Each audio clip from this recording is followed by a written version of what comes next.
शहाबुद्दीन साहब के मन में था।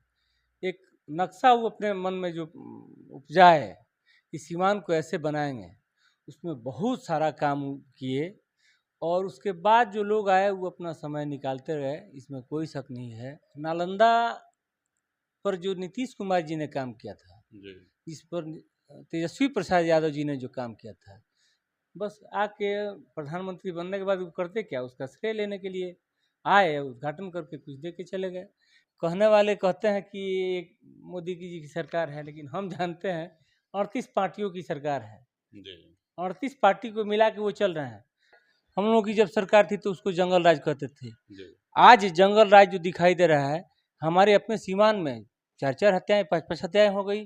राजद का बेस वोट है यादव और मुस्लिम, और दोनों यहाँ वोट कटवा नहीं, दोनों बड़ी प्रबलता के साथ लोग चुनाव लड़ रहे थे।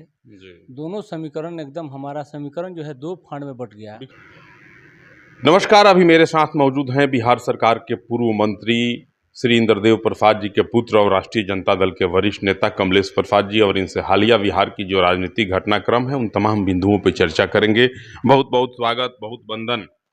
आपका भी, आपको, आपके चैनल के माध्यम से सुनने वाले सभी दर्शकों का भी बहुत बहुत अभिनंदन, स्वागत, प्रणाम। लोकसभा चुनाव के बाद पहली बार आज मुलाकात हो रही है, लगभग 1 माह के बाद। हाँ, कारण क्या था कि महागठबंधन सीवान सीट जो है लूज कर गया? देखिए, सच्चाई को स्वीकार करना चाहिए। सीवान की सच्चाई ये है कि राजद का बेस वोट है यादव और मुस्लिम, और दोनों यहाँ वोट कटवा नहीं, दोनों बड़ी प्रबलता के साथ लोग चुनाव लड़ रहे थे। दोनों समीकरण एकदम, हमारा समीकरण जो है 2 फाड़ में बट गया, बिखर नहीं गया, बट गया, एकदम 2 फाड़ हो गया।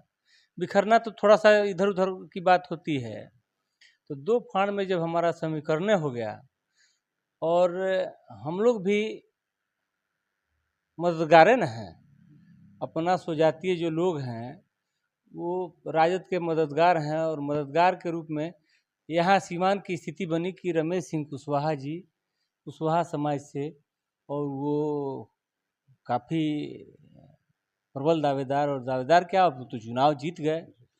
तो उस समय भी हम अपने लोगों के बीच गए जरूर, लोगों ने बात सुनी, मन था, लेकिन आज की जो परिस्थिति है बिहार की, जातीय दृष्टिकोण से सब लोग नापते आंकते हैं, उसमें हम अपने को कमज़ोर पाए, और सब लोग रमेश सिंह कुशवाहा को मदद करिए, लोग कम ही लोग हम लोगों के साथ रह गए।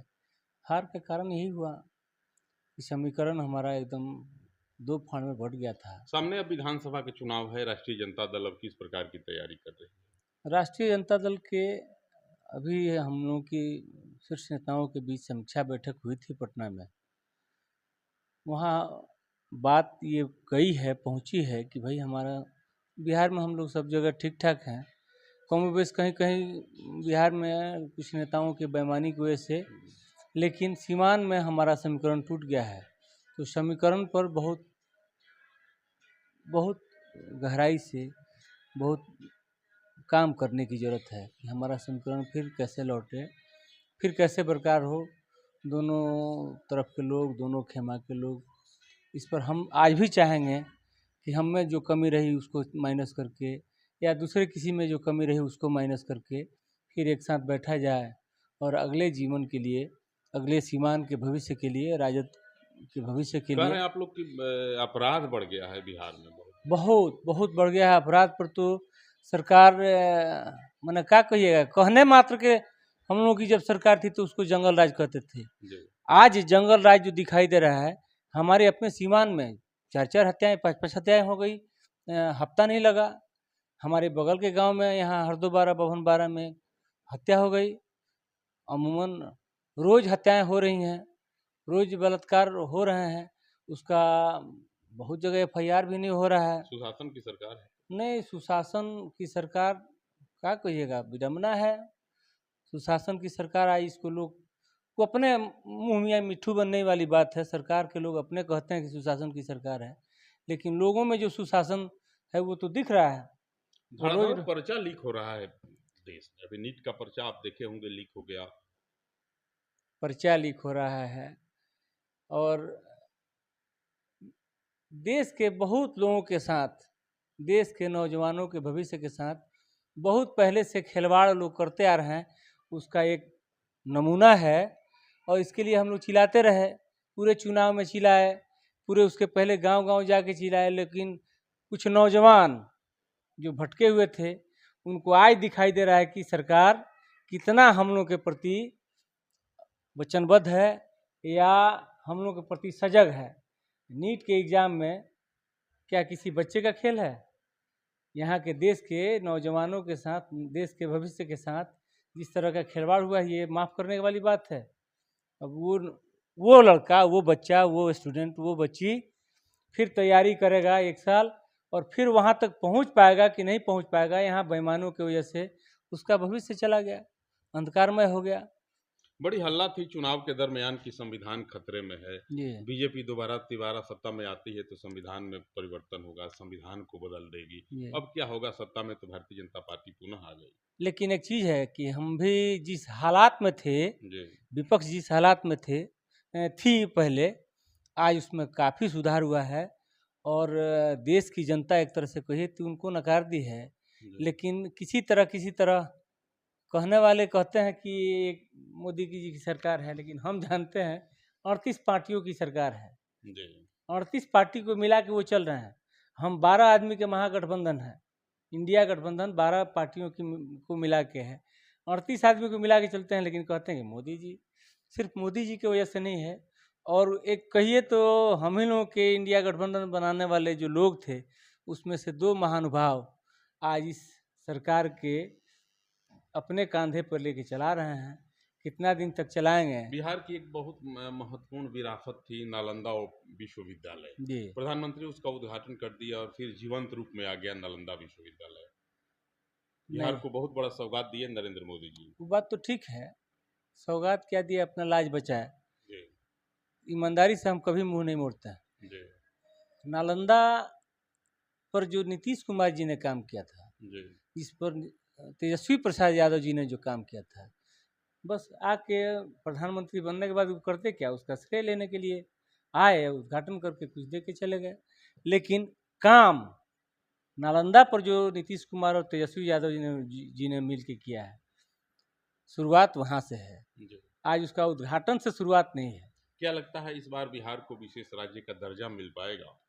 नीतीश जी सरकार में हैं, सत्ता में हैं और डबल इंजन की सरकार है। नहीं, अब नीतीश बाबू से उम्मीद टूटने लगी है लोगों की। बहुत जगह के टूट के वजह से इनको 12 सीट मिल गया। भाजपा के लोग तो फिर कह रहे हैं कि अगले बार जो विधानसभा का चुनाव होगा उसमें सीएम फेस का चेहरा जो होगा नीतीश कुमार का ही होगा। आप कह रहे हैं कि उम्मीद टूट रही है। बता रहे हैं, अगर उम्मीद नहीं टूटी होती ना, तो हमारे अगल बगल गोपालगंज सीट संजोग से मिल गया। सीमांत सीट यहाँ से 1,62,000 से जीती थी ना कविता देवी, लेकिन इस बार किसी तरह जीत गए हैं रमेश बाबू। रमेश बाबू की धर्मपत्नी विजय लक्ष्मी जी जीती हैं। तो संजोग है, हम लोग में अगर ये दरार नहीं होती, ये टूट नहीं होती, तो कौन कारण है? आप सीमांत की सरकार राजनीति को के देखते कई हैं। मंत्री लगे थे, एकदम लगातार कैंपेन कर रहे थे। भारत सरकार के पूरे मंत्री लगे थे, भारत सरकार के पूरे मंत्री लगे थे, तो हमारा ये हश्र हुआ। खास करके सीमान में कुछ लोग ऐसे हैं बहुत पहले से, जो उनकी मंशा रही है। एमपी साहब मैंने शहाबुद्दीन साहब जब थे, तो ये टीम जो उनकी थी, उस टीम को कैसे तोड़ा जाए, इसमें बहुत पहले से ज़माने ज़माने से लोग लगे थे। उनको आज कामयाबी मिली है। मैडम को और चौधरी जी को अलग अलग तोड़ के या पार्टी को तोड़ के उन्होंने अपना, वो कामयाब हो गए हैं इस तोड़ने में। लेकिन फिर हम चाहेंगे कि जब तक सांस है तब तक आस है। चलिए, शहाबुद्दीन साहब की बात हुई तो एक बात याद आ गया कि लोग कहते हैं कि शहाबुद्दीन साहब के बाद जो है सिवान के विकास की जो गति थी वह अवरुद्ध हो गई, रुक गई। शहाबुद्दीन साहब ने जो विकास किया सिवान और सिवान के ग्रामीण क्षेत्रों में, जी वैसा विकास अब तक नहीं हो पाया। कहाँ तक सहमत है? ना सह पूर्णतया सहमत है, 110% सहमत हैं हम कि सीमान का नक्शा जो उनके मन में था, किनके मन में? शहाबुद्दीन साहब के मन में था, एक नक्शा वो अपने मन में जो उपजाए कि सीमान को ऐसे बनाएंगे, उसमें बहुत सारा काम किए और उसके बाद जो लोग आए वो अपना समय निकालते रहे, इसमें कोई शक नहीं है। और उस बात से सीवान को जो उन्होंने दिया है, हम तो कई मंचों पर कहते हैं कि सीवान में जो बिल्डिंगें या इमारत उन्होंने बना दी, आज उस पर चूना फेरने वाले लोग नहीं हैं, उस पर उसका रंग रोगन नहीं हो रहा है।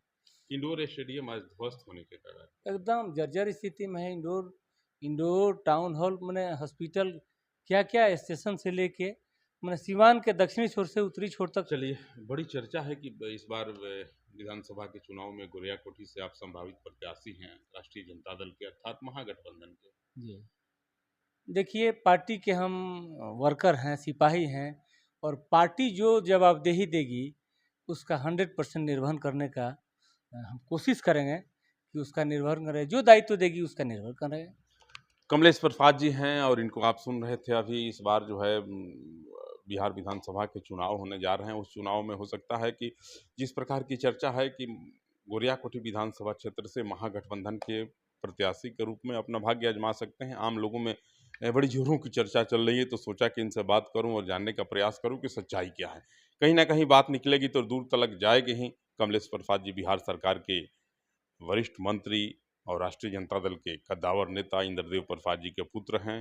राजनीति की बड़ी सूचिता संपन्न व्यक्तित्व के धनी हैं और गोरियाकोठी से इस बार विधानसभा का चुनाव लड़ना जो है इनका लगभग लगभग तय माना जा रहा है। बहरहाल आप मुझे मेरे पेज पे दिख रहे थे। नमस्कार।